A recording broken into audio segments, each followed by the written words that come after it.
ইরানে মার্কিন হামলা শুরুর ৪৮ ঘন্টারও কম সময় আগে একটি ফোন কল বদলে দিয়েছিল ইতিহাস।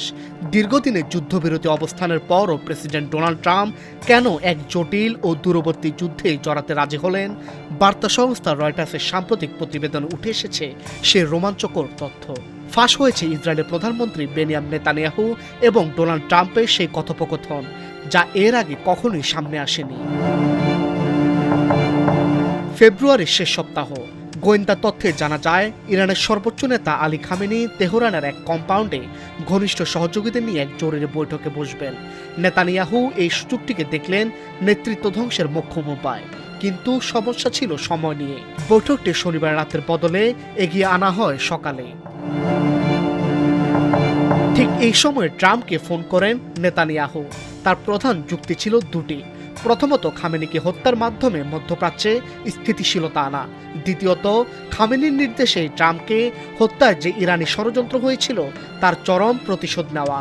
নেতানিয়াহু ট্রাম্পকে উদ্দেশ্য করে বলেন, পশ্চিমা বিশ্ব ও সাধারণ ইরানিদের কাছে ঘৃণিত এই ধর্মতান্ত্রিক শাসন ব্যবস্থাকে নির্মূল করে আপনি ইতিহাস গড়তে পারেন।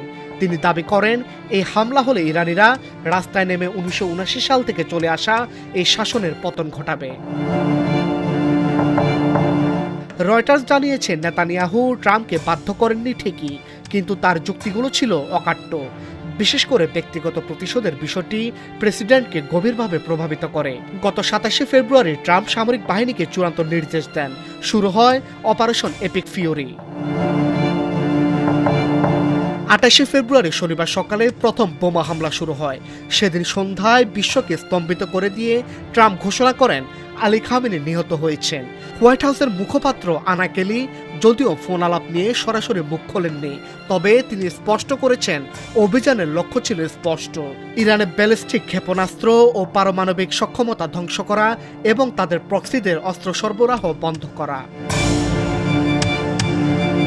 মার্কিন প্রতিরক্ষামন্ত্রী পিট হেগসেথ ওই অভিযানের পর সাংবাদিকদের উদ্দেশ্যে বলেছিলেন, ইরান প্রেসিডেন্ট ট্রাম্পকে হত্যার চেষ্টা করেছিল, আর শেষ হাসিটা হাসলেন খোদ প্রেসিডেন্টই।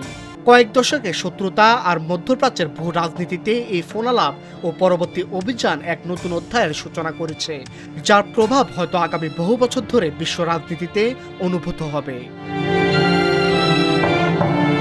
ডেস্ক রিপোর্ট, আজকের পত্রিকা।